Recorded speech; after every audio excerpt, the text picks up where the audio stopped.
News channel में हमारे साथ एक प्रॉब्लम आती है कि जब भी हम किसी दूसरे चैनल की कुछ भी खबर ले लेते हैं तो उस पर कॉपीराइट स्ट्राइक आ जाता है। 5 या 10 ऐसे एनालिस्ट उठा लें बड़ी बड़ी कंपनी के, तो उस पर ना तो कोई कॉपीराइट स्ट्राइक का क्लेम हो सकता है।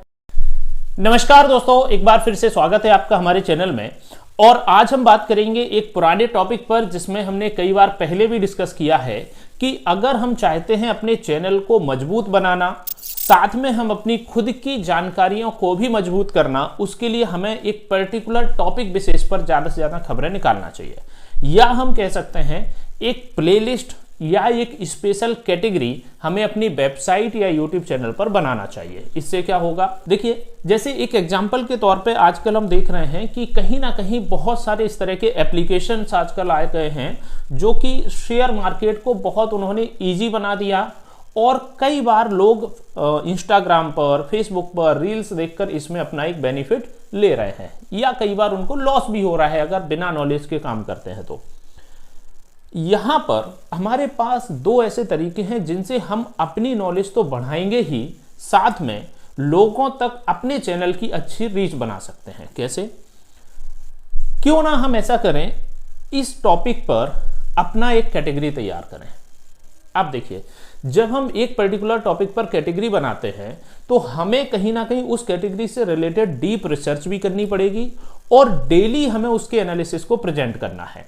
यहां पर इस वीडियो में हमारा जो आपको समझाने का मेन उद्देश्य है वो ये है कि हमने अगर शेयर मार्केट या मार्केट से संबंधित कोई भी खबरें अगर हमें बनाना है तो पहले हमें ऑनलाइन रिसर्च करना है, पढ़ना है और उनको यहां पर शेयर करना है। इसमें कई सारी जो पॉजिटिव बातें हैं वो क्या है, देखिए इसके लिए हमें, अगर हम ये कहें कि इसकी हमें जानकारी कहां से मिलेगी, तो बहुत सारे बड़े बड़े चैनल ऐसे हैं जहां से हमें खबरों को पढ़ना है। अब इसको डिटेल में बात करते हैं। खबर पढ़ने में दो तरीके की होती है। एक है, कोई भी कंपनी है वो ग्रो करेगी, कब करेगी, जब उसको मार्केट से ज्यादा प्रोजेक्ट मिलेंगे, उसका सोर्स ऑफ इनकम बेहतर होगा, वो बेनिफिट में हो, लॉस मेकिंग ना हो।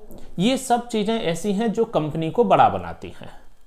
एक ऐसी चीज जिसमें कंपनी का जो रिजल्ट जनरेट हो रहा है उसमें उनको लॉस हो रहा है, एम्प्लॉइज ज्यादा हैं, शुरुआत में कंपनी लॉस मेकिंग है, उसमें कहीं ना कहीं फ्यूचर बहुत अच्छा नहीं होगा। अब ये जानकारियां हमें कैसे मिलेंगी? इस जानकारियों के लिए अगर हम 10 ऐसी वेबसाइट निकालें जिनसे शेयर मार्केट की जानकारी मिल सकती है, तो आप देखेंगे कि जो बड़े बड़े एनालिस्ट हैं जो कि सेबी रजिस्टर्ड है, सेबी यानी कि जो इस पूरे स्टॉक मार्केट को हमारे इंडिया में रन करते हैं, जिन पर पूरा कंट्रोल होता है सेबी का, तो सेबी रजिस्टर्ड जितनी भी बड़ी संस्थाएं हैं या इंडिविजुअल एनालिस्ट हैं वो अपने डेली बेसिस पर व्यूज देते हैं। क्यों ना हम उन व्यूज को, देखिए उन्होंने जो व्यूज दिया वो पब्लिकली दिया, इस पर हम ये नहीं कह सकते कि वो जो खबर है उस पर कोई कॉपीराइट आएगा, बिल्कुल नहीं आएगा। किसी एनालिस्ट ने अगर ये बात रखी है कि इस कंपनी का रिजल्ट अच्छा हुआ है, गवर्नमेंट उसके फेवर में है, इनको इस कंपनी के और प्रोजेक्ट मिल सकते हैं, तो ऑब्वियस है उसकी ग्रोथ की एक पॉसिबिलिटी है। अगर हम इससे संबंधित एक वीडियो तैयार करें जिसमें डेली के 5 एनालिस्ट के व्यूज को अपनी भाषा में आसान लैंग्वेज में समझा दें, तो हमारा एक डेली का वीडियो तैयार हो जाएगा। इसी बात को दोबारा से समझते हैं। हम न्यूज चैनल में हमारे साथ एक प्रॉब्लम आती है कि जब भी हम किसी दूसरे चैनल की कुछ भी खबर ले लेते हैं तो उस पर कॉपीराइट स्ट्राइक आ जाता है। चलो इस बात को साइड करते हैं। हमने क्या किया, हमने पब्लिक व्यूज उठाया, साथ में जैसे मान लीजिए एक मनी कंट्रोल एक वेबसाइट है, मनी कंट्रोल में बहुत सारे एनालिस्ट काम कर रहे हैं, वो मनी कंट्रोल पर अपना व्यूज देते हैं, तो हम एक पेपर की कटिंग देखें या उनकी वेबसाइट की एक आर्टिकल की कटिंग को अपने वीडियो में शो करें और उसमें बताएं कि मनी कंट्रोल के इन एनालिस्ट के द्वारा ये बात रखी गई है, तो इसका एनालिसिस ये निकलता है कि संभावना है कि कल के दिन इस शेयर को बेनिफिट मिले। ये एक जनरल जानकारी हो गई। इसमें हमें 30 सेकंड का कंटेंट मिल गया।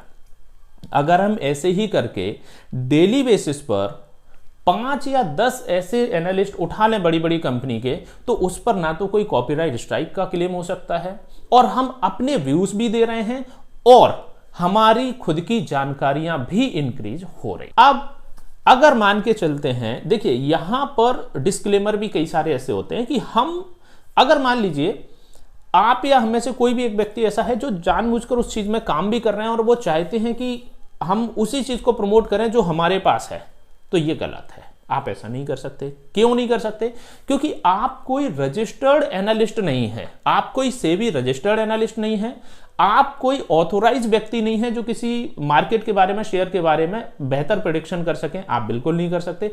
तो हमें उस चीज से बचना है। बेहतर है कि हम शुरुआत के 3 महीने 4 महीने सिर्फ बड़े बड़े एनालिस्ट की बातों को समझें, देखें और मार्केट को अपने हिसाब से जानें। इससे क्या होगा, आपकी खुद की जानकारी बढ़ेगी, आपको समझ आएगा कि ये एनालिस्ट किस प्रकार से सही बोल रहे हैं या ये अपना बेनिफिट ले रहे हैं। हम ये भी नहीं कह सकते कि कोई व्यक्ति सही बोल रहा है तो हम उस पर बिल्कुल ब्लाइंड ट्रस्ट करके अपनी बात अपने ऑडियंस तक पहुंचा दें। बिल्कुल नहीं। आपको भी यहां संभावना रखनी है कि उन्होंने ऐसा कहा है, तो एक संभावना बनती है उनके कहने के अनुसार। हमें अपनी बात नहीं रखनी है क्योंकि आप कोई रजिस्टर्ड व्यक्ति नहीं है। लेकिन चूंकि दूसरे ने बोला है, वो रजिस्टर्ड है, तो आप उनकी बात को एम्फसाइज करके उसको प्रमोट कर सकते हो। इस पर कोई कॉपीराइट भी नहीं आएगा, आपके पास एक बेहतर कंटेंट भी बनेगा और आप उस बारे में एक बेहतर जानकारी निकाल सकते हैं।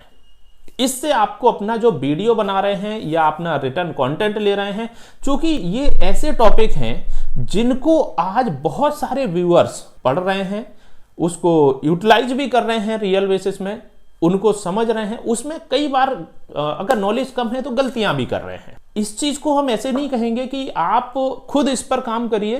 पहले 6 महीने आप खुद समझिए कि जो जानकारियां हम लोगों तक दे रहे हैं, क्योंकि जब आप जानकारी देने के लिए, जब आपने एक टाइम सेट कर लिया कि हम इवनिंग में 7 पर ये वीडियो बनाएंगे, तो आप पूरे दिन के एनालिसिस को पढ़ेंगे तो इनडायरेक्टली आपकी भी तो जानकारी तैयार हो रही है।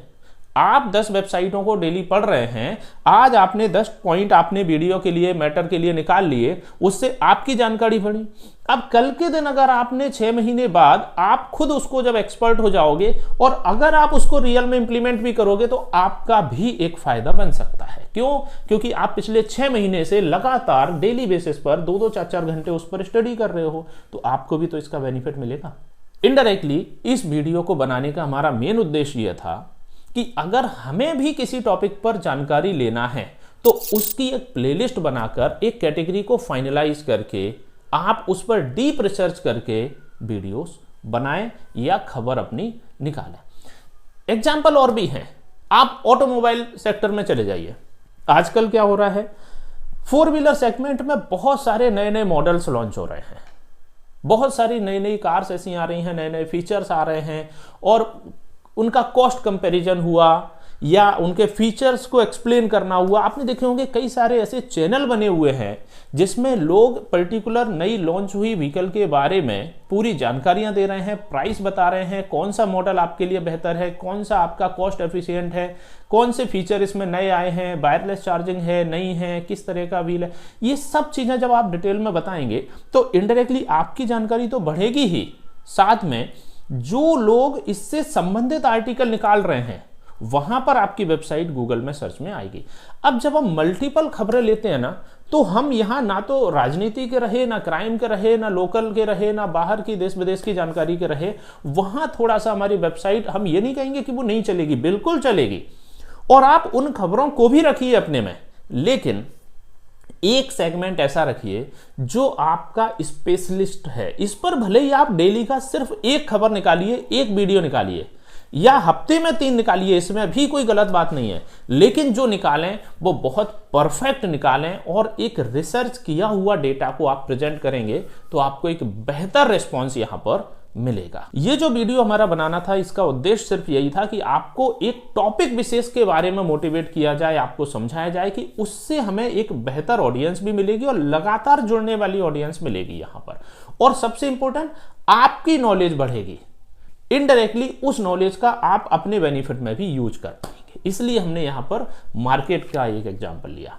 और भी बहुत सारे टॉपिक हैं जिस पर आगे हम चर्चा करेंगे। मिलते हैं अगली वीडियो में। बहुत बहुत धन्यवाद।